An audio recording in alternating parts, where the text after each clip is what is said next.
Welcome everyone for this series of lectures on computer architecture and organization. So today we'll be starting with our first lecture, and that is functional units and their interconnections.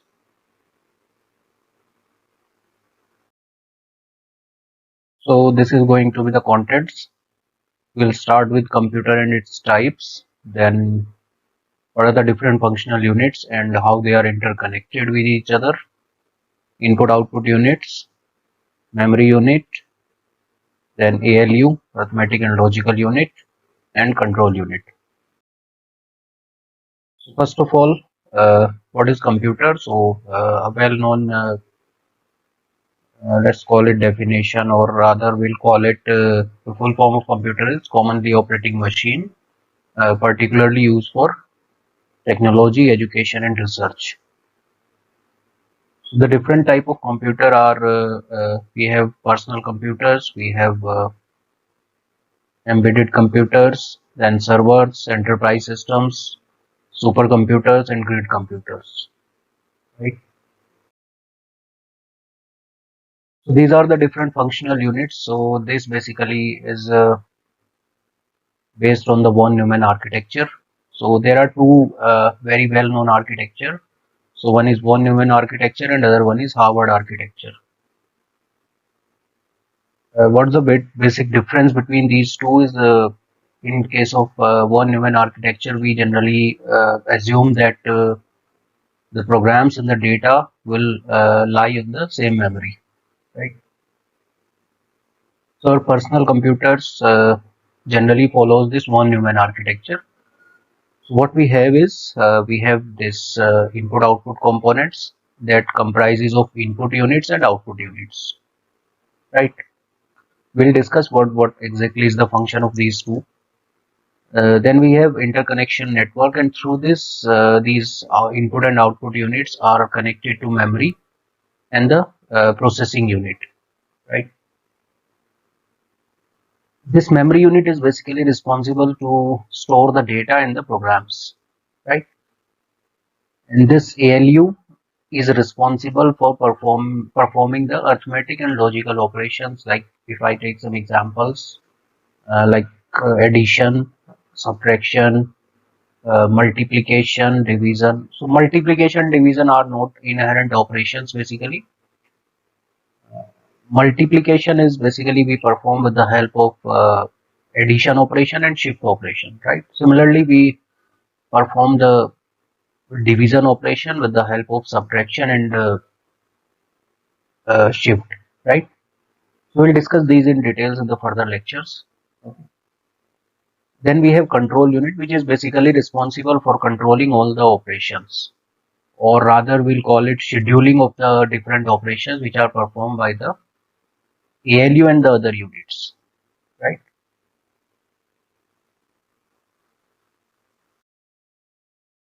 So first of all, what is the input unit? So the input unit is basically responsible for taking the input from the it may be some user, or it may be some external system, right?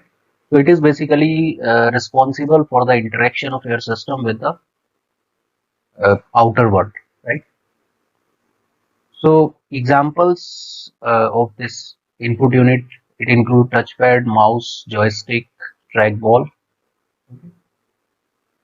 And if when we call about the audio input, so microphones and cameras are basically responsible for the image inputs, right?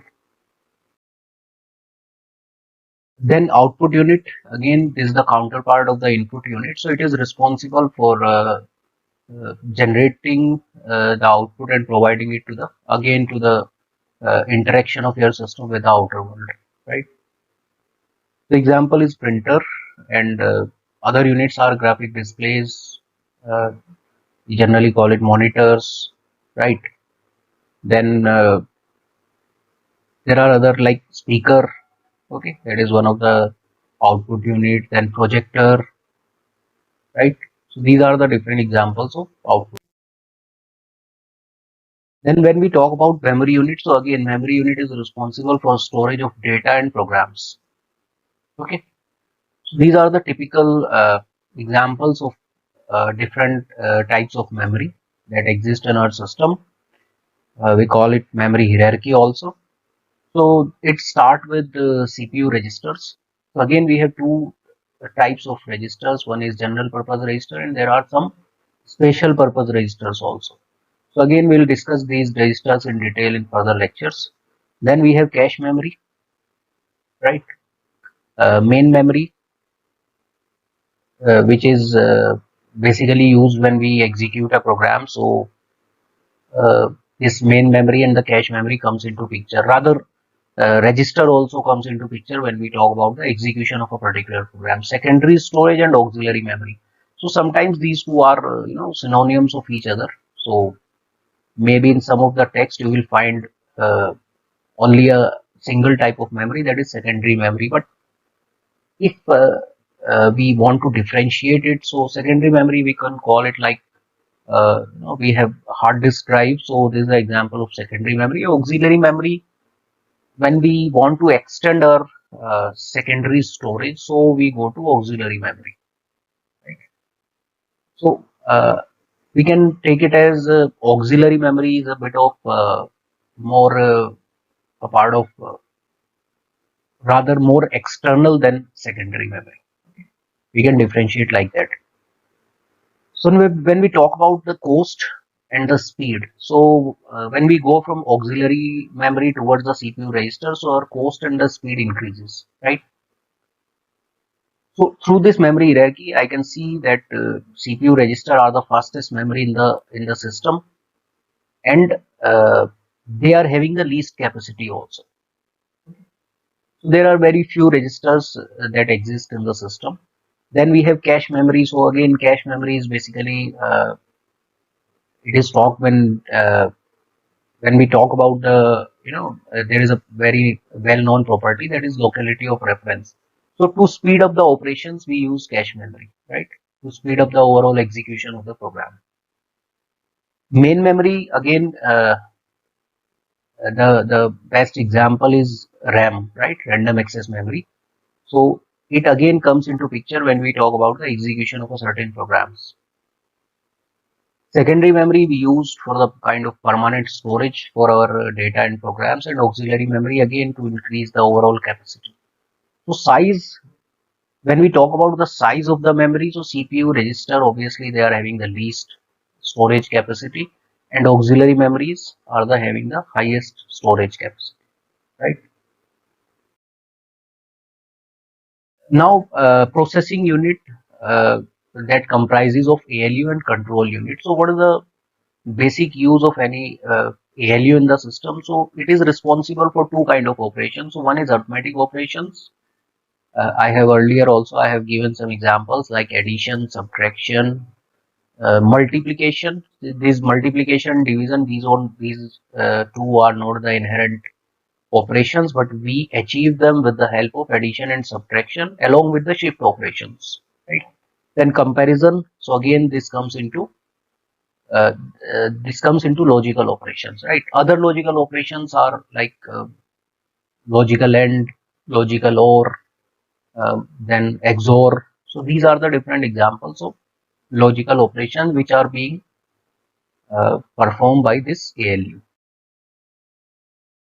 Then control unit, and rather control unit is, if you see, it is the most important part of the ALU, right? So it is basically responsible for coordination among the different units like input output units, memory units, and arithmetic and logical unit. Okay. So this is responsible for the scheduling part, like which operation is going to be performed by at which particular time, right? So the whole scheduling is being done by the control unit. So the memory, arithmetic, and ALU and input output unit store and process information and perform input and output operation. So these operations are actually being coordinated by the CU, control unit. So basically what control unit do, basically it send the control signals to the different unit, and on the basis of those control signals, every unit would be performing their specified operations, right? So if I take one example, let's say I just want to add two numbers. Okay. So first of all, obviously the two values that I want to add, they are stored in the memory. So what this control unit would be doing, this will be sending a control signal to the input output unit, or rather memory unit, right? So what will happen, memory unit will then send the data to the ALU, right? Then again it will send the next control signal to the memory unit, and memory unit will send the second value to the ALU. Okay. Then what is going to be the third control signal? It would be sent to the ALU, right? So it will tell the ALU to do the arithmetic operation, that is addition on the two values that are already available with the ALU. So then ALU will add these two values, and then this data, this result would be transferred to uh, some general purpose register, and from there that result, again that result in the general purpose register, that may be sent back to the memory. So these are the different control signals. So this whole coordination is being done by the control unit, right?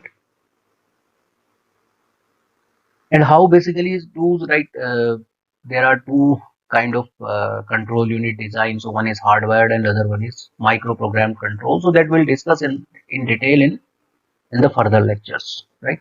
In the third unit probably. Okay. So this is the basic architecture. So these operations can be summarized. So computer accepts information in the form of programs and data through an input unit and stores it in the memory. So memory is responsible for storage of programs as well as data. Information stored in the memory is fetched under program control into the ALU where it is being processed. So obviously the data and the programs would come from the memory, and then they would be executed, and the a specified operation would be performed.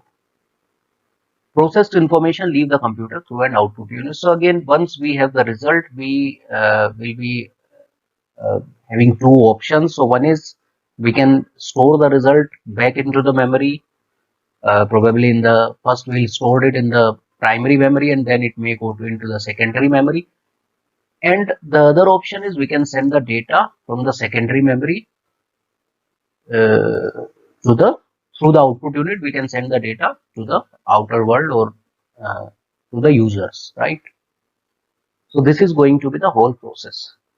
So in the next lecture, we'll discuss about the bus architecture and what are the different type of bus we have in the system. So all activities in the computer are directed by the control unit. So obviously, control unit is responsible for uh, coordination among all the other units, and starting from reading the data to performing the operations and then storing the result. Okay. So I think this is all about this first lecture. Thank you.